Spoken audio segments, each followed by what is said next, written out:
Hello students, physics के amazing platform पे आपका स्वागत है। तो कैसी चल रही है आपकी तैयारी? क्वेश्चंस आप लोग देख पा रहे हैं, समझ आ रहा है पूरा सही से?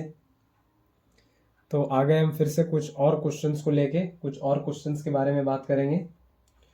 तो हमारा आपका ये प्यारा सा चैनल पल्लव फिजिक्स। तो चलिए शुरू करते हैं और कुछ क्वेश्चंस को देखते हैं आज फिर से। ए न्यूक्लियस Pu है ना, ये प्लूटोनियम होता है। हाँ, emits an alpha particle and changes to uranium, which emits a beta particle and then a gamma particle to change into neptunium 93-235। ये एटॉमिक नंबर और मास नंबर दिया हुआ है। तो इसी को बोला है right the above nuclear changes in the form of an equation stating the atomic number and mass number of each nucleus.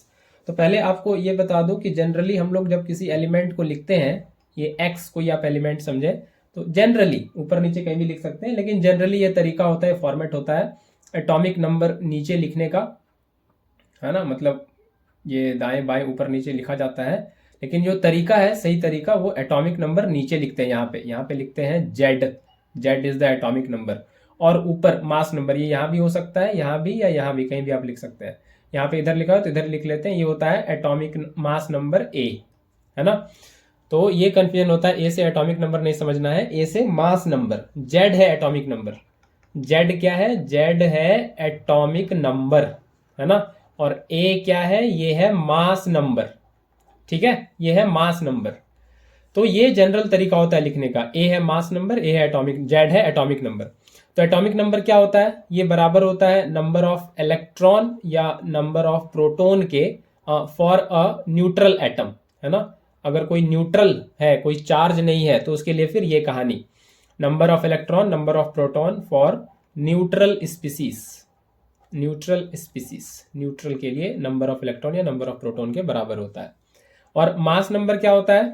Mass number ये होता है number of neutron, number of neutron plus number of proton, ये इसके बराबर होता है ना। इसको कहते हैं A equal to N plus P, है ना, N plus P, N plus P, number of neutron plus number of proton, ये एटॉमिक नंबर ये होता है। तो आई होप ये पहले आपको इतनी बात पता होगी, है ना। प्रोटॉन, इलेक्ट्रॉन, न्यूट्रॉन, ये सब एटॉमिक पार्टिकल्स होता है, इतना तो पता होगा। तो यहाँ पे हमको दिया क्या है? प्लूटोनियम, ये Pu। क्या इसका पहले आपको, यही यहाँ पे क्वेश्चन में ट्विस्ट है, इसका आपको पहले एटॉमिक नंबर मालूम होना चाहिए, और ये होता है 94, है ना, ये होता है 94। नहीं भी पता तो एक लॉजिक अभी मैं इस क्वेश्चन में बताऊंगा, वहां से समझ लोगे कि क्या, है ना। यहीं पे पहले दिमाग गुम हो जाएगा, जा प्लूटोनियम का तो एटॉमिक नंबर ही नहीं पता, मास नंबर ही नहीं पता, कैसे खेलेंगे, है ना। ठीक है, कैसे खेलेंगे? तो पहले मैं ये बता रहा हूँ, फिर आपको दूसरा लॉजिक ही बताता हूँ। तो ये प्लूटोनियम 94 और इसका एटॉमिक नंबर 94 हो गया, और मास नंबर ऊपर ये 239, है ना, ये 239। तो पहले क्या हो रहा है? ये अल्फा पार्टिकल इमिट कर रहा है, ये यहाँ पे अल्फा पार्टिकल इमिट कर रहा है, अल्फा डिके हो रहा है ना। अल्फा डिके होना मतलब अल्फा पार्टिकल का निकलना, मतलब अल्फा पार्टिकल क्या होता है? डबली चार्ज्ड हीलियम आयन, 2He4, 2 हो गया एटॉमिक नंबर और 4 हो गया मास नंबर। तो ये निकल जाना, तो इससे क्या होगा? उतना एटॉमिक नंबर और उतना मास नंबर निकल जाएगा नहीं। और ये किस में बदल जा रहा है? यूरेनियम में। तो ये यूरेनियम में बदल जा रहा है, और 94 से 2 कम हो जाएगा नहीं, ये जो हीलियम में ये 2 होता है एटॉमिक नंबर, ये निकल जाएगा। तो 94 माइनस 2 ये हो जाएगा 92, और मास नंबर 4 से कम हो जाएगा क्योंकि अल्फा निकला है, तो 239 में 4 जाएगा 235। यूरेनियम का यही होता है, आपको याद होगा, रेडियो एक्टिव है ये सब। फिर इसके आगे फर्दर क्या हो रहा है? बीटा डिके हो रहा है, बीटा पार्टिकल अब निकल रहा है। क्या होता है बीटा डिके में? मास नंबर में तो कोई चेंज नहीं आता, है ना, मास नंबर में कोई चेंज नहीं आता, mass number as it is same रहता है बीटा डिके में। बस ये जो एटॉमिक नंबर है नीचे है, ये इंक्रीज हो जाता है बाय 1 यूनिट, है ना, बाय 1 यूनिट ये इंक्रीज कर जाता है। 92 ये बीटा डिके में 1 यूनिट से इंक्रीज कर जाएगा, एटॉमिक नंबर इंक्रीजेस बाय 1। तो ये यहाँ पे नेपच्यूनियम बनेगा, और 92 से ये आ जाएगा 93 और ये 235, मास नंबर में कोई चेंज नहीं। ठीक है। और फिर फर्दर हो रहा है गामा डिके, ये गामा पार्टिकल का डिके हो रहा है। तो गामा डिके में कोई चेंज नहीं होता, जो मास नंबर एटॉमिक नंबर है वही सेम कॉपी हो जाएगा। गामा डिके में कुछ नहीं निकलता है ना, एटॉमिक नंबर मास नंबर ये सेम रह जाता है, कुछ घटता बढ़ता नहीं है। ठीक है। तो ये सारा न्यूक्लियर चेंजेस का रिप्रेजेंटेशन हो गया एटॉमिक नंबर मास नंबर के टर्म में, ये आपको समझ में आया। तो ये मैंने एक तरीके से ये आपको बता दिया। ठीक है। लेकिन अब ये कहानी है कि आपको अचानक से क्वेश्चन दिखे, आपका दिमाग घूम जाए कि है क्या ये प्लूटोनियम का, तो पीयू का तो पता ही नहीं है हमको कुछ, एटॉमिक नंबर मास नंबर। तो आपको ये तरीका लगाना है। आपको ये तो पता है नेपच्यूनियम का तो दिया हुआ है क्वेश्चन में, है ना, ये नेपच्यूनियम का ये तो दिया हुआ है, ये 93 और 235 ये बना है। ये कहाँ से बना है? गामा डिके से। उल्टा चलना है आपको, एग्जाम में नहीं पता तो मेरा तरीका लगाना है और उल्टा चलना है। गामा डिके में कोई चेंज नहीं होता, मतलब ये जो बन के आया है ये सेम से बन के आया होगा, कोई चेंज नहीं होगा, है ना, कोई चेंज नहीं होगा। लेकिन अब ये जो बन के आया है ये बन के आया है बीटा डिके से, है ना, ये बीटा डिके से बन के आया है। तो यहां पे जो स्पीसीज होगा, यहां पे जो स्पीसीज होगा उसका मास नंबर इसी के बराबर होगा नेपच्यूनियम के, और एटॉमिक नंबर ये 93 जो हुआ है बीटा डिके में एक बढ़ जाता है, मतलब यहां पे जो भी एलिमेंट होगा उसका एटॉमिक नंबर एक कम होगा नेपच्यूनियम से, तभी तो एक बढ़ेगा तो नेपच्यूनियम का 93 के बराबर आएगा। तो यहाँ पे वो 92 होगा, तभी तो 93 हुआ है बीटा डिके के बाद। तो 92 आपको क्लिक कर जाएगा, यूरेनियम 92, ये पॉपुलर है, याद रहता है ना, यहाँ बहाना नहीं चलेगा। तो ये यूरेनियम ये 92 और ये 235 सेम रहेगा, तभी तो ये यहाँ से यहाँ जाएगा +1 होके बीटा डिके में। और अल्फा पार्टिकल से ये बन के आया है, ये अल्फा पार्टिकल हुआ है तो यूरेनियम बना है। अल्फा पार्टिकल में 2 मास नंबर और 2 एटॉमिक नंबर और 4 मास नंबर कम होता है, मतलब यहाँ पे जो भी होगा, पीयू ही दिया हुआ है क्वेश्चन में, ये इसका एटॉमिक नंबर आपको पता चल जाएगा। ये 92 हुआ है, मतलब जरूर ये 94 रहा होगा, तभी तो यहाँ से यहाँ जाएगा तो -2 होगा, और जरूर ये 239 रहा होगा, तभी तो ये यहाँ से यहाँ जाएगा तो -4 होगा। अल्फा डी के 2 doubly charge helium ion, 2 atomic number और 4 मास नंबर कम होगा। तो आपको नहीं पता तो आप ये मेरी तरह रिवर्स में गाड़ी चला लो, है ना, रिवर्स में चलो आराम से मेरी तरह, तो आपको भी आ जाएगा समझ में, कोई दिक्कत नहीं है। ठीक है, आगे बढ़े, अगले क्वेश्चन पे चले। ठीक है, अगला क्वेश्चन ये रहा, दूसरा क्वेश्चन। तो दूसरा क्वेश्चन क्या रहा है? राइट द आइंस्टाइन जो भी कह लो आप, मास energy equivalence relation and calculate the nuclear energy in mega electron volt released due to loss of mass by 1 AMU।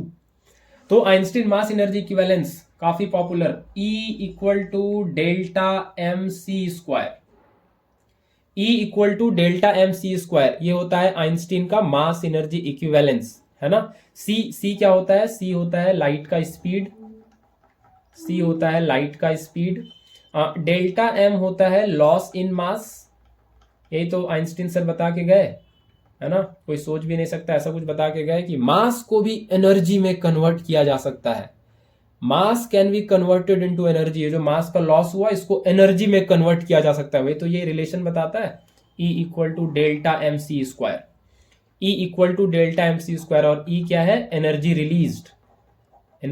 Released, ये जो मास का लॉस हुआ उसकी वजह से।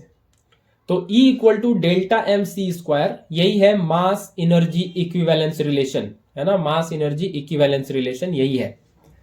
तो अब इसी के बेस पे ये क्वेश्चन दिया हुआ है, calculate the nuclear energy in mega electron volt released due to loss of mass by 1 AMU।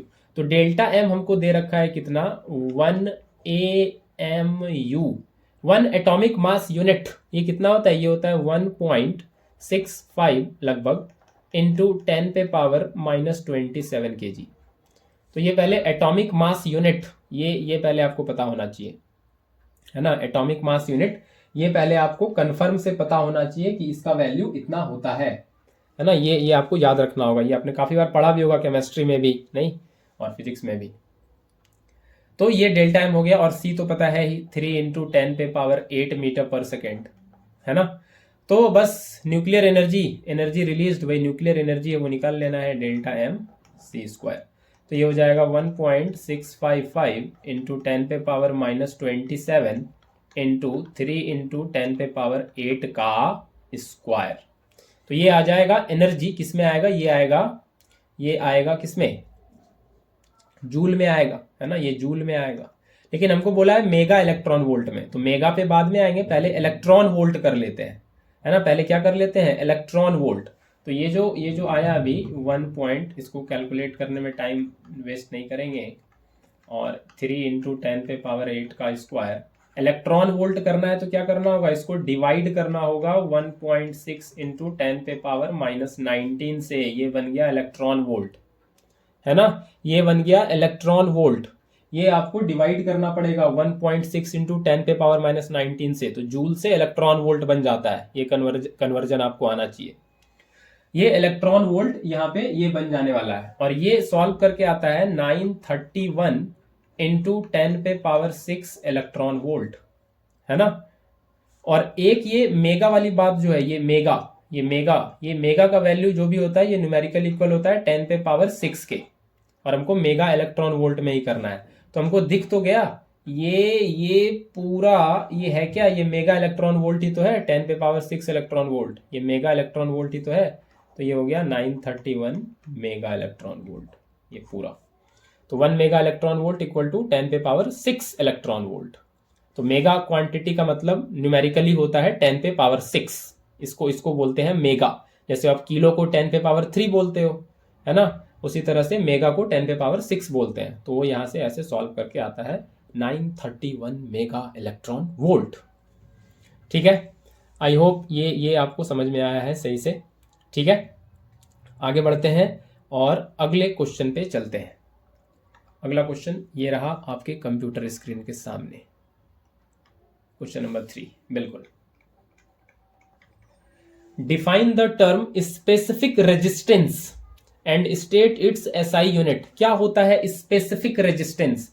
तो थोड़ा अच्छा लैंग्वेज यूज कर लिया है। स्पेसिफिक रेजिस्टेंस ये आपने पढ़ रखा है, अभी लिखूंगा जैसे वो आपको ध्यान आ जाएगा। ये है रेजिस्टिविटी। हाँ, अब याद आया सर, रेजिस्टिविटी तो बहुत पढ़े हैं। स्पेसिफिक रेजिस्टेंस क्या भाई, रेजिस्टिविटी ही है ना, रेजिस्टिविटी को ही स्पेसिफिक रेजिस्टेंस कहते हैं। तो कहां पढ़ा आपने इसको? तो आपने इसको पढ़ रखा होगा इस वाले एक्सप्रेशन में, R equal to rho L by A, यहां पे इसको पढ़ रखा होगा आपने। R हो गया रेजिस्टेंस जो कंडक्टर की प्रॉपर्टी होती है, करंट के फ्लो को ऑब्स्ट्रक्ट करने की, हिंडरेंस ऑब्स्ट्रक्शन प्रोड्यूस करने की करंट के रास्ते में, उसी प्रॉपर्टी को, उसी मटेरियल की उस प्रॉपर्टी को रेजिस्टेंस कहते हैं।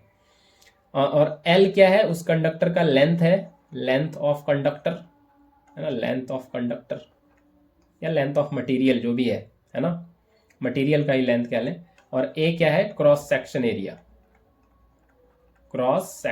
एरिया, है ना, सिर्फ कंडक्टर कहना सही नहीं होगा, तो इसको एक काम करते हैं, इसको हटा लेते हैं यहाँ से। तो सिर्फ कंडक्टर कहना सही नहीं होगा, लेंथ ऑफ मटेरियल कह लेते हैं, है ना, लेंथ ऑफ मटेरियल। ठीक है, तो क्रॉस सेक्शन एरिया ये हो गया। तो यहां पे जो आप रो देख रहे हैं, रो यही है आपका स्पेसिफिक रेजिस्टेंस,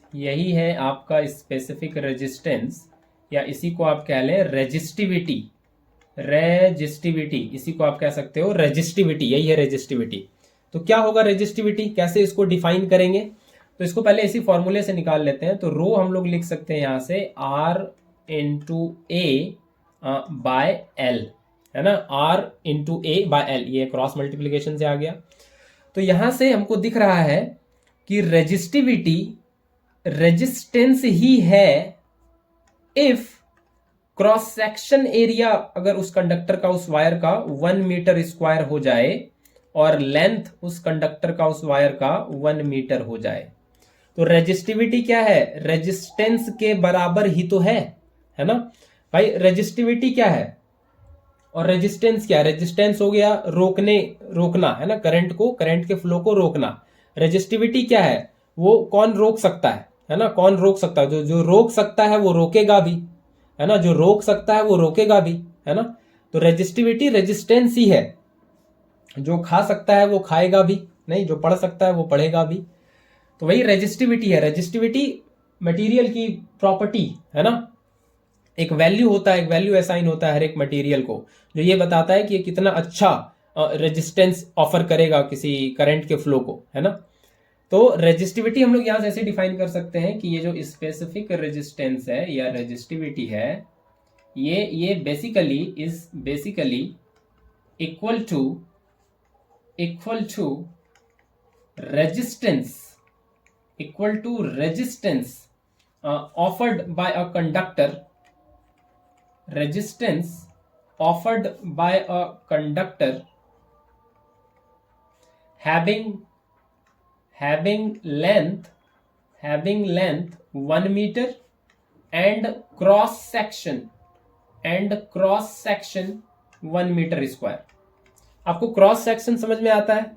चलिए एक समझा दो पहले क्रॉस सेक्शन। ये अगर ये वायर ऐसा दिखता है ना, ये जूम इन वर्जन है, ये वायर ऐसा दिखता है, नहीं, आप वायर को ठीक से हाथ में लो तो ऐसे सिलेंडर, ये एज पे ये थोड़ा सिलेंड्रिकल दिखेगा पूरा, और ये इसका क्रॉस सेक्शन दिखेगा ऐसे। तो ये वाला क्रॉस सेक्शन है ना, इसको मैं अलग कलर से दिखाऊं, ये होता है क्रॉस सेक्शन। ये जो क्रॉस सेक्शन है, ये इसको कह रहे हैं क्रॉस सेक्शन, है ना, इसको कह रहे हैं क्रॉस सेक्शन। ये आपको सर्कुलर क्रॉस सेक्शन दिखता है कंडक्टर में, वायर में, है ना, ये है क्रॉस सेक्शन, है ना। तो कहीं भी आप इस पे यहाँ भी ऐसे वायर काटोगे तो आपको ऐसे गोल मिलेगा, यहाँ काटोगे यहाँ भी ऐसे मिलेगा, यहाँ पे आपको ऐसे मिलेगा। तो ये सारा क्या है? ये सारा क्रॉस सेक्शन ही है ना, ये सारा क्रॉस सेक्शन ही है। काटते जाओगे आपको गोल गोल दिखता जाएगा सर्कुलर। तो यही है क्रॉस सेक्शन, और लेंथ यही हो गया, ये हो गया पूरा लेंथ, है ना, और ये हो गया क्रॉस सेक्शन ए, है ना, स्मॉल ए लिख रहे हैं तो स्मॉल ए, ठीक है। तो ये हो गया रेजिस्टिविटी या स्पेसिफिक रेजिस्टेंस, आपकी जो मर्जी आप कह लो, आप बिल्कुल स्वतंत्र हो, स्वतंत्र देश के स्वतंत्र नागरिक। और एसआई यूनिट क्या होगा? तो फिर से उसी फॉर्मूले के पास जाएंगे, और रो है R into A by L. R का यूनिट क्या होता है? ये होता है ओम, और एरिया क्या होता है? मीटर स्क्वायर, और लेंथ होता है मीटर। तो ये मीटर मर गया, ये बचा 1 मीटर बचा, तो ये हो गया ओम मीटर, है ना, ये ओम मीटर। यही हो जाएगा एसआई यूनिट स्पेसिफिक रेजिस्टेंस का, यही हो जाएगा एसआई यूनिट, ठीक है, ओम मीटर, है ना। इसको आप लैंग्वेज लिखना चाहो लैंग्वेज में लिख लो, ओम मीटर, ठीक है। आगे बढ़ते हैं। A metallic wire is doubled on itself. How do its resistance and specific resistance change? तो क्या कह रहा है कि एक वायर है, ये इस तरह से आप समझ लो कि ये एक वायर है, ये एक वायर है, और इसका लेंथ L है, और इसका क्रॉस सेक्शन एरिया A है। अब क्या किया गया? इसको डबल कर दिया गया, लपेट दिया गया, मोड़ दिया गया, है ना, डबल कर दिया गया, डबल जैसे आप करते हो। तो ये इसको डबल कर दिया गया, ये ऐसे, ये इसको ऐसे करके इस पे ऐसे चढ़ा दिया गया, ये ऐसे, ये हो गया डबल, है ना। ये क्या हो गया? ये हो गया डबल, इस पे चढ़ गया, है ना। तो क्या हो गया? डबल हो गया, है ना। तो वायर मोटा हो गया थोड़ा, है ना, वायर क्या हो गया? मोटू हो गया, नहीं, वायर क्या हो गया? मोटू। ये क्रॉस सेक्शन ये हो गया अब वायर का, ये वाला, ये इतना मोटा क्रॉस सेक्शन हो गया, डबल हो गया, नहीं, एक का क्रॉस सेक्शन है उसके ऊपर दूसरा आ गया, तो ये 2 क्रॉस सेक्शन, मतलब ये 2A हो गया क्रॉस सेक्शन हो गया डबल। और लेंथ, वायर को मोड़ दिए तो लेंथ क्या हो गया? आधा, है ना। अब जो वायर बना मेरे पास उसका लेंथ क्या हो गया? L/2, क्रॉस सेक्शन डबल और लेंथ हो गया आधा। तो ये 2 सिनेरियो बन गया। अब हमको यही देखना है कि ये अब क्या पूछा है, फिर से वापस से क्वेश्चन पे चलें। पूछा है, डबल कर लिया, अब पूछा है कि इसका रेजिस्टेंस और स्पेसिफिक रेजिस्टेंस कैसे बदलेगा। तो कैसे बदलेगा रेजिस्टेंस?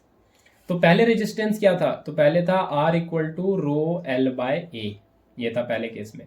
दूसरे केस में R prime, new resistance R prime, R dash, आप जो भी कह लें, तो ये हो जाएगा रो नहीं बदलेगा, ये ध्यान रखना है। रो एक वायर के लिए सेम ही होगा, है ना। ये वायर की प्रॉपर्टी है रेजिस्टिविटी, ये मटेरियल की प्रॉपर्टी है, मटेरियल का गुण है, वो वायर जिससे बना हुआ है ना। मोड़ दिए तो ऐसा थोड़ी वो कॉपर का है तो एल्युमिनियम का हो गया, या गोल्ड का हो गया या सिल्वर का हो गया, वायर तो उसी मटेरियल का, कॉपर का हीरा, मोड़ने से थोड़ी ना कुछ हो जाएगा। इसको आप ऐसे समझो जैसे रिफ्रैक्टिव इंडेक्स है, किसी ग्लास का रिफ्रैक्टिव इंडेक्स है 1.5 या पानी का है 4/3, तो पानी आप एक बूंद लो या 100 बाल्टी ले लो, 100 बकेट, 100 लीटर, रिफ्रैक्टिव इंडेक्स तो 4/3 रहने वाला है उस कण कण का, कण कण के पानी का, है ना, हर एक बूंद का वही रिफ्रैक्टिव इंडेक्स रहेगा। तो वही बात यहाँ पे भी है, वायर को आप मोड़ दो, तोड़ दो, काट दो, कितने भी टुकड़े कर दो, हर एक टुकड़े का रेजिस्टिविटी सेम रहने वाला है। रेजिस्टिविटी मटेरियल किससे बना हुआ है उससे डिसाइड होता है। तो मोड़ने से वो अब सोना का नहीं हो गया, वो कॉपर का ही है।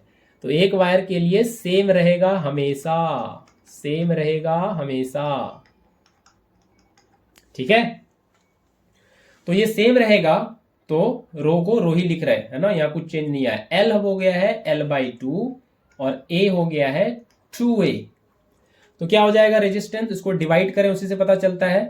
तो R'/R, यही तरीका होता है। ये सेकेंड इक्वेशन और ये फर्स्ट इक्वेशन, आप इसको डिवाइड कर दो, डिवाइडिंग सेकेंड बाय फर्स्ट।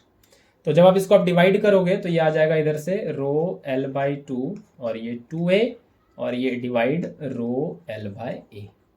ये रो से रो कैंसिल। अब यहाँ पे स्टूडेंट को बहुत कंफ्यूजन आता है, ये कैसे कैसे करेंगे डिवाइड, क्या क्या कैंसिल होगा। तो इसका तरीका बताता हूँ मैं कि ये L/2 है ना, ये क्या है, ये है L/2, ठीक है, ठीक है, ये L/2 और ये 2A है ना, ये 2A नीचे ही है। तो पहले इसको अलग अलग बताते हैं। ये L/2 सबसे ऊपर वाला पहले ध्यान देना है आपको, L/2 ये क्या है, डिवाइडेड बाई 2A, सबसे ऊपर वाला। तो L/2 इंटू 1/2A, तो ये क्या हो जाएगा L/4A, है ना, ये हो गया L/4A। तो ऊपर वाला, ये ऊपर वाला क्या बन गया L/4A, ये आ गया। और नीचे वाला क्या है, नीचे वाला तो L/A ही है। तो इसको जब फाइनली आप सॉल्व करेंगे तो ये हो जाएगा L/4A, यहाँ नहीं लिखते हैं इसको, इधर ही लिखते हैं। ये हो जाएगा L/4A और नीचे है L/A। तो L से L कैंसिल, A से A कैंसिल, ये आ गया 1/4, है ना, 1/4। तो यहाँ लिखे अब R'/R, ये आ गया 1/4 और R' आ गया R/4। तो वायर को जब डबल किया जाएगा तो रेजिस्टेंस 1/4 हो जाएगा ओरिजिनल रेजिस्टेंस का। रेजिस्टेंस कितना हो जाएगा 1/4। तो रेजिस्टेंस कितना हो जाएगा, तो ये रेजिस्टेंस बाद में हो जाएगा 1/4 of original resistance. Original resistance है ना, 1/4 ऑफ ओरिजिनली, जब नहीं डबल किए थे उस समय जो रेजिस्टेंस था उसका 1/4 हो जाएगा, डबल करने से रेजिस्टेंस कम हो जाएगा, है ना। तो वायर मोटा होता है तो बढ़िया होता है, करंट अच्छा से फ्लो करता है कि नहीं, मोटा तार, इसीलिए मोटा तार लगाते हैं। Thicker wire having less resistance, 1/4 हो गया, रेजिस्टेंस घट गया, है ना, ठीक है। स्पेसिफिक रेजिस्टेंस कैसे चेंज करेगा भाई, स्पेसिफिक रेजिस्टेंस क्यों बदलेगा, अभी तो बताए।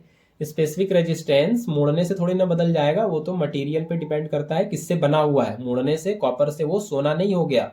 तो specific resistance will remain unchanged, second part का answer, specific resistance will remain unchanged, unchanged, same रहेगा, सेम रहेगा, नहीं बदलेगा, है ना, will not change, will remain unchanged, will remain same.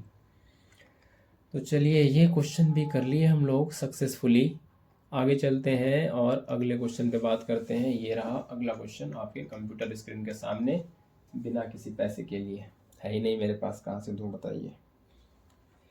What is kilowatt hour. Kilowatt hour क्या है, कहाँ सुना आपने इसको, किलोवाट आवर। तो किलोवाट आवर इलेक्ट्रिकल एनर्जी का यूनिट है ना। आपने वो सुना होगा, ये मेरा बिजली इतना जला, है ना, आपको मकान मालिक आके बोलता है कि आपको इतना बिल देना है। अगर मेरी तरह आपका भी घर नहीं है तो आप ये सुनते होंगे, है ना, और आपके पास घर है तो अपना बिजली बिल आप भी दे रही होगे, बचे तो नहीं हो, ठीक है। तो किलोवाट आवर क्या है, इलेक्ट्रिकल एनर्जी का यूनिट है। What is kilowatt hour, this is unit of electrical energy. Electrical energy का यूनिट है, यूनिट, इलेक्ट्रिकल एनर्जी का यूनिट है, ठीक है। जिसको हम लोग बेसिकली कहते हैं कि मेरा 2 यूनिट, मतलब 2 यूनिट तो नहीं, 150 यूनिट बिजली जला इस बार, 200 यूनिट बिजली जला, है ना, ऐसे कहते हैं हम लोग कि मेरा 200 यूनिट बिजली जला। है ना, 200 यूनिट, और फिर आपको पैसे देने होता है। अगर एक यूनिट का दाम अगर आपसे एवरेज कुछ 8 रुपया लिया जा रहा है, तो आपको 200 इंटू 8, ये आपको 1600 रुपीज़ दे देना है सीधे सीधे, बिना कुछ सोचे बिना।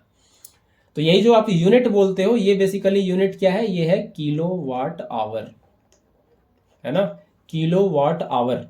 इतना यूनिट आप बिजली जलाते हो। किलो वाट आवर को जो हम लोग यूनिट बोलते हैं, वो किलो वाट आवर ही है, इलेक्ट्रिकल एनर्जी का यूनिट है। ठीक है, और state its value in SI unit. तो एसआई यूनिट में क्या होगा, तो 1 kilowatt hour. Kilowatt मतलब क्या, 1000 वाट। अगर आपको याद ना हो तो वो तरीका बता रहा हूँ, याद है तो बहुत अच्छी बात है। किलो वाट मतलब 1000 वाट, और 1 घंटा, ये है 1 घंटा, तो ये 1000 वाट, और 1 घंटा में 3600 सेकेंड, है ना, 60 मिनट फिर 60 सेकेंड, 60 इंटू 60, 3600 सेकेंड। ये हो गया वॉट, ये हो गया वॉट सेकेंड। तो ये कितना हो गया, 36, और कितना जीरो है यहाँ 3 और यहाँ 2, तो ये है 5 जीरो, 10 पे पावर 5, ये हो गया वाट सेकेंड। और इसको तोड़े, 36 इंटू 10 पे पावर 5 वॉट होता है जूल पर सेकेंड, और ये इधर सेकेंड, ये सेकेंड कैंसिल हो गया, तो ये आ गया 36 इंटू 10 पे पावर 5 जूल। ये एसआई यूनिट में हो गया, है ना। वॉट होगा ना जूल पर सेकेंड, वॉट क्या होता है, power, work by time, rate of doing work, या एनर्जी है यहाँ, तो rate at which energy is transferred, E by T, energy का जूल, टाइम का सेकेंड, जूल पर सेकेंड। ठीक है, लेकिन और भी पॉपुलर फॉर्मेट इसका ये है, ये आपको कम दिखता होगा, 36 इंटू 10 पे पावर 5, आपको ऐसा दिखता होगा 3.6 इंटू 10 पे पावर 6, है ना, यहाँ 6 पावर में भी 6, ये जूल। ये क्या हुआ, बस वही है जो 36 इंटू 10 पे पावर 5 था, इसको क्या किए, 10 से डिवाइड कर दिए और 10 से गुना कर दिए, ये बदमाशी किए बस। तो 36/10 ये हो जाएगा 3.6 डेसिमल, और ये 10 पे पावर 5 इंटू 10 पे पावर 1, ये 10 पे पावर 6, ये ऐसा दिखता है ज़्यादा। 3.6 इंटू 10 पे पावर 6 जूल, ये ज़्यादा दिखता है, ये ज़्यादा पॉपुलर है। ठीक है, ये एसआई यूनिट में। तो आगे बढ़ जाएं अगले क्वेश्चन पे, क्वेश्चन नंबर 5। व्हाट इज सोनार, क्या है भाई सोनार, ये तो काफी डिस्कस हो चुका है। सोनार बेसिकली ये एक्रोनिम है, ये एब्रीविएशन है किसका, सोनार है sound navigation and ranging, sound navigation and ranging. तो साउंड वेव की मदद से, है ना, नेविगेट किया जाता है, रेंज पता लगाया जाता है कहाँ पे क्या है। कौन सा वेव यूज करते हो, साउंड नेविगेशन रेंजिंग, ये है सोनार का एक्रोनिम। और इसको यूज क्या करते हैं, ये यूज किया जाता है to locate under water object, है ना, अंडर वाटर ऑब्जेक्ट। और क्या यूज करते हैं इसको, और इसको यूज क्या करते हैं, और इसको यूज करते हैं टू मेजर डेप्थ ऑफ सी, समुद्र कितना गहरा है, ये मेजर करने के लिए यूज किया जाता है इस सोनार टेक्नोलॉजी को।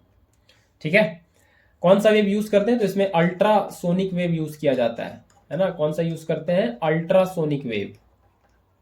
ठीक है, ऑडिबल रेंज से फ्रीक्वेंसी बहुत ज्यादा होता है इसका, ये ग्रेटर होता है 20 किलो हर्ट्ज से, या 20,000 हर्ट्ज से ज्यादा होता है इसका फ्रीक्वेंसी, है ना, हम लोग नहीं सुन सकते, ऑडिबल रेंज से परे है। Give reason to support your answer, क्योंकि भाई ये फ्रीक्वेंसी बहुत ज्यादा है, इसका एनर्जी बहुत ज्यादा है, ये अनडेविएटेड है ना, ये अनडेविएटेड ट्रेवल कर सकता है लॉन्ग डिस्टेंस तक, है ना, undeviated can travel undeviated very long distance, ये रीजन आपको लिखना है। एक लंबा दूरी तय कर सकता है बिना डेविएट हुए ये लंबा दूरी तय कर सकता है। ठीक है, अनडेविएटेड एक लंबा दूरी तय कर सकता है, ये है सोनार। समझ आया आपको इतना, आगे बढ़ चलें, और आगे बढ़ के चलें अगले क्वेश्चन पे। ये रहा question number 6। What is the approximate specific latent heat of melting of ice, approximate specific latent heat of melting of ice, ये कितना होता है, तो ये होता है 336 जूल पर ग्राम, है ना, 336 जूल पर ग्राम स्पेसिफिक लेटेंट हीट, है ना, स्पेसिफिक लेटेंट हीट का फॉर्मूला पता है, लेटेंट हीट का फॉर्मूला पता है, ये होता है कितना, ये Q equal to M L, Q equal to M L. तो यहाँ से लेटेंट हीट बन रहा है Q बाय एम, है ना। तो Q मतलब जूल और मास मतलब केजी या ग्राम, है ना, जूल पर ग्राम। तो इतना 336 जूल पर ग्राम, ये इतना, ये specific latent heat of ice का, मेल्टिंग ऑफ आइस, ये इतना होता है। ठीक है, ठीक है, हाँ बिल्कुल 336 जूल पर ग्राम। तो अब आगे क्वेश्चन है, स्टेट वाई फॉर, है ना, state why for cooling bottled soft drink, है ना। सॉफ्ट ड्रिंक आपने, अभी तो अब ठंडी आ गई काफी, है ना, ठंड में तो आप नहीं ले सकते, लेकिन समर सीजन में आप लोग डेफिनेटली बहुत लेते होंगे, है ना। तो state why for cooling bottled soft drink, है ना, बॉटल्ड सॉफ्ट ड्रिंक, ठीक है, bottled soft drink ice, why for cooling bottled soft drink ice at 0 degree Celsius is better than same mass of iced water at 0 degree Celsius. मतलब इस soft drink को ठंडा रखने के लिए, कूल करने के लिए 0 डिग्री सेल्सियस वाला आइस क्यों बेटर है 0 डिग्री सेल्सियस वाला आइस्ड वाटर से, है ना। 0 डिग्री सेल्सियस वाला आइस ये क्यों बेटर है 0 डिग्री सेल्सियस वाला आइस्ड वाटर से, इससे क्यों बेटर है ना, क्यों बेटर है। तो भाई ये 0 डिग्री सेल्सियस आइस इसीलिए बेटर है क्योंकि 0 डिग्री सेल्सियस से 0 डिग्री सेल्सियस आइस्ड वाटर होने में ये यहाँ पे टेम्परेचर नहीं बदल रहा, है ना। यहाँ पे टेम्परेचर क्या है, फिक्स, टेम्परेचर फिक्स है। यहाँ पे क्या बदल रहा है, स्टेट बदल रहा है, स्टेट, या जिसको कहते हैं फेज, फेज चेंज हो रहा है। तो ये फेज चेंज होने में, ये फेज चेंज होने में कितना हीट देना पड़ेगा, यही तो अभी लिखे 336 जूल, ये इतना हीट देना पड़ेगा, 336 जूल इतना हीट देना पड़ेगा। 0 डिग्री आइस से 0 डिग्री आइस्ड वाटर करने में ये इतना हीट देना पड़ेगा, 336 जूल। तो ये काफ़ी हाई है ना, 336 जूल, 336 जूल काफ़ी ज़्यादा है। तो इतना हीट जब तक मिलेगा तभी वो आइस्ड वाटर में जाएगा, तो ये इतना एनर्जी इतना मिलेगा तभी ये इस पे जाएगा, इसीलिए आइस ज़्यादा बेटर है ना। आइस्ड वाटर से ये ज़्यादा बेटर है। आइस्ड वाटर फर्दर टेम्परेचर बढ़ने लगेगा, वो गर्म होने लगेगा, है ना, वो जो सॉफ्ट ड्रिंक है वो गर्म होने लगेगा। अगर 0 डिग्री आइस्ड वाटर पे रखेंगे तो वो तुरंत से अब गर्म होने लगेगा, यहाँ से अब हीट मिलेगा, ये जरा सा भी तो ये टेम्परेचर बढ़ने लगेगा और वो गर्म हो जाएगा। लेकिन आइस पे रखेंगे तो ये पहले आइस्ड वाटर पे आएगा, फिर टेम्परेचर बढ़ेगा, लेकिन ये आइस्ड वाटर पे आने में ये इसको इतना एनर्जी जब तक नहीं मिलेगा 336 जूल तब तक नहीं आएगा, जो काफ़ी ज़्यादा है ना। तो इसीलिए ice at 0 degree C better है, because conversion of 0 degree celsius ice to 0 degree celsius iced water requires और demands 336 joule of energy which is very high, है ना, विच इज़ वेरी हाई। ये आपको इसमें आंसर करना है, ठीक है, ये आपको इसमें आंसर करना है। तो इसीलिए 0 degree celsius ice much better है, ये ज़्यादा ठंडा रखेगा उसको, है ना, ज़्यादा समय तक ठंडा रखेगा। आगे बढ़ते हैं, ये भी 6 है और ये भी 6 है, कमाल है। चलिए कोई बात नहीं, 6 चलेगा, है ना, कोई दिक्कत नहीं है। एक क्वेश्चन ज़्यादा कर लेंगे, है ना, 10 होगा लेकिन 11 हो जाएगा, कोई बात नहीं। एक concave lens always forms a virtual image, है ना, कॉन्केव लेंस जो है ये वर्चुअल इमेज बनाता है हमेशा, बिल्कुल वर्चुअल इमेज ही बनाएगा। Draw a ray diagram to show it, ray diagram बनाना है और बताना है मैग्निफिकेशन जो बना है इमेज विथ साइन, वो ग्रेटर है, बराबर है या छोटा है 1 से। मैग्निफिकेशन क्या है, बड़ा है, छोटा है या बराबर है 1 के, ये बताना है। और कॉन्केव लेंस मेरे पास है और वर्चुअल इमेज बनाता है ना। वर्चुअल इमेज, रियल इमेज ये आपने पढ़ रखा है, रियल इमेज भी कॉन्केव लेंस पे, है ना। कॉन्केव लेंस के बारे में बात कर लें, ये रहा कॉन्केव लेंस, ये रहा कॉन्केव लेंस, ये रहा कॉन्केव लेंस, ठीक है, ये रहा कॉन्केव लेंस। और ये रहा इसका ये एक्सिस, है ना, और ये ऑप्टिकल सेंटर यहाँ पे, ये रहा ऑप्टिकल सेंटर, ये है ना, ये रहा ऑप्टिकल सेंटर, है ना, ये रहा ऑप्टिकल सेंटर, ठीक है, ये ऑप्टिकल सेंटर, ये यहाँ पे ये इसका हो गया फोकस, ये इसका हो गया फोकस, ठीक है। तो एक रे डायग्राम बनाना है कॉनकेव लेंस का, ठीक है, ये वर्चुअल इमेज बना रहा है। तो क्या करते हैं, इसका एक ऑब्जेक्ट तो लेना ही होगा। एक ऑब्जेक्ट ले लेते हैं पहले, कहीं यहाँ पे एक ऑब्जेक्ट ले लें, इधर कहीं यहाँ पे, ये रहा ऑब्जेक्ट, है ना, ये रहा ऑब्जेक्ट। और इससे ये रे ऑफ लाइट आएगा, है ना, इससे ये रे ऑफ लाइट आएगा, ये रे ऑफ लाइट आया, और ये क्या चल जाएगा यहाँ से, ये डाइवर्ज करेगा। कॉनकेव लेंस क्या करता है, ये करता है डाइवर्ज, है ना, ये कर देगा यहाँ से इसको डाइवर्ज, ठीक है, ये कर देगा इसको यहाँ से डाइवर्ज। और एक रे, मिनिमम 2 रे ऑफ लाइट लेना होता है, नहीं, इमेज फॉर्मेशन के लिए। एक रे यहाँ से ले लेते हैं, यहाँ से ये पास हुआ यहाँ से, अरे सीधा बन जा भाई, सीधा बन जा, अरे ये सीधा बन जा, अरे अब तो और नहीं बन रहा, ये सीधा बन जा भाई, अरे बन जा, हाँ ठीक है चलेगा। ये ऑप्टिकल सेंटर से पास करा दिए, एक सीधा 2 रे ऑफ लाइट ले रहे हैं, इमेज फॉर्मेशन के लिए ज़रूरी होता है। ये ऑप्टिकल सेंटर से ये एक रे ऑफ लाइट इधर गया, और एक ये इधर गया, और ये इधर डाइवर्ज किया। तो इसको पीछे बढ़ाएंगे, है ना, ये जो डाइवर्ज करके गया है इसको यहाँ पे इधर, है ना, इसको यहाँ पे इधर पीछे बढ़ा लेंगे, इसको यहाँ पे इधर, है ना, इसको इस तरह से इसको पीछे बढ़ा लेंगे। तो ये यहाँ पे कहीं इमेज बन जाएगा ऐसे, है ना, यहाँ पे कहीं इमेज बन जाएगा ऐसे। इसको दूसरे कलर से दिखा दें, इसको दूसरे कलर से दिखा दें, यहाँ पे ये इमेज बन जाएगा, है ना, ये यहाँ पे इमेज बन जाएगा, यहाँ पे इस ऑब्जेक्ट का, है ना, ये ऑब्जेक्ट है और ये इसका यहाँ पे इमेज बन गया। कॉनकेव लेंस में ऐसा ही बनता है हमेशा, है ना, वर्चुअल इमेज बनता है ना, ऐसा कैसा इमेज बनता है, वर्चुअल। तो ये कैसा दिख रहा है, वर्चुअल इमेज बन गया, ये सेम साइड में बन गया, लेंस के साइड में ही, प्रिंसिपल एक्सिस के ऊपर बना है ना। तो अब पूछा है और दिख रहा है कि ऑब्जेक्ट के साइज से छोटा बना है इमेज, है ना, ये तो दिख रहा है। तो साइज ऑफ इमेज तो कम हो गया, है ना, ये दिख रहा है हमको कि साइज ऑफ इमेज जो है वो क्या है, वो कम है साइज ऑफ ऑब्जेक्ट से, ठीक है, इमेज का साइज ऑब्जेक्ट के साइज से कम है। तो बराबर होता तो मैग्निफिकेशन 1 हो जाता, अगर बराबर होता मैग्निफिकेशन यही तो होता है, साइज ऑफ इमेज या height of image to the size of object, है ना। तो यहाँ पे इमेज का साइज तो कम है ऑब्जेक्ट के साइज से, है ना, बराबर होता ये दोनों कट जाता, मैग्निफिकेशन 1 होता, तो 1 तो होगा नहीं, अब बड़ा छोटा देखना है। तो छोटा दिख रहा है, ये तो पहले और भी क्लियर है, ये छोटा दिख रहा है तो 1 से छोटा ही है ना, ये तो कंफर्म है बात। तो और यहाँ दिख भी रहा है कि ये डिनोमिनेटर बड़ा है, साइज ऑफ ऑब्जेक्ट बड़ा है, तो डिनोमिनेटर बड़ा है तो इस फ्रैक्शन को छोटा कर देगा, है ना, 1 से छोटा। तो बहुत क्लियर है यहाँ पे मैग्निफिकेशन जो है 1 से कम आने वाला है, लेस देन 1 आने वाला है, ठीक है, लेस देन 1 आने वाला है। अब ये सवाल है, साइन पूछा है, magnification of the image with sign के साथ बताना है।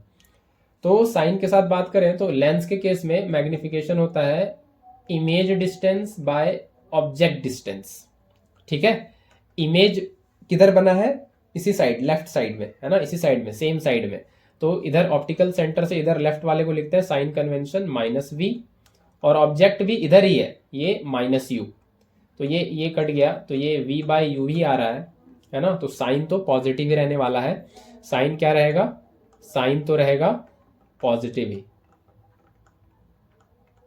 और ये भी देखें कि ये प्रिंसिपल एक्सिस से ऊपर ही है ना, इमेज जो है ये ऊपर है प्रिंसिपल एक्सिस से, यहाँ से भी समझ लें कि ये प्लस साइन ही आएगा मैग्निफिकेशन का, है ना। नीचे होता है ये इन्वर्टेड ऐसे, तो फिर -1 आने का होता है ना, ये तो अभी ऊपर है। तो इतना आपको पहले ये इतनी बात समझ में आई होगी।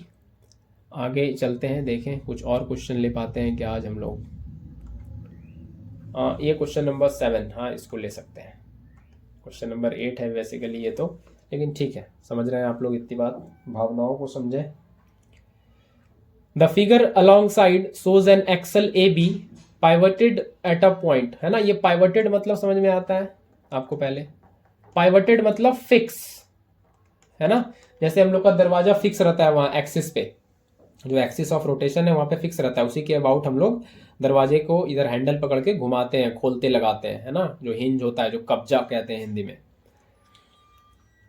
The figure alongside shows an axle AB, ये AB एक्सल दे दिया है और ये पाइवटेड है, यहाँ पे फिक्स है ना। अब ये जो है ये इस पॉइंट के अबाउट ये बस घूमेगा, है ना, ये गोल गोल, है ना, ये यहाँ से ऐसे बस ये गोल गोल घूम सकता है इसके अबाउट, ये पाइवटेड पॉइंट के अबाउट, है ना, गोल गोल घूमेगा बस। ये मतलब ऐसा वाला सिनेरियो समझ लें कि आप कोई वो खोलते हो ना कभी कभी, वो कोई नट वट खोलते हो, उसे फंसाते हो, तो ये वाला होल समझ लो, ऐसे उसे फंसा दिया और आप घुमा रहे हो, है ना, वैसे समझ लो। Draw diagram showing the point of application and direction of minimum force to rotate it clockwise. सबसे पहला क्या बोला है, क्लॉकवाइज। तो यही यही यही ये वाला एक्सल है, ये वाला एक्सल है, ये बी और ये ए, और यहाँ ये पाइवटेड है, फिक्स है यहाँ पे, और इसको क्लॉकवाइज घुमाना है। क्लॉकवाइज कैसा होता है, घड़ी की तरह।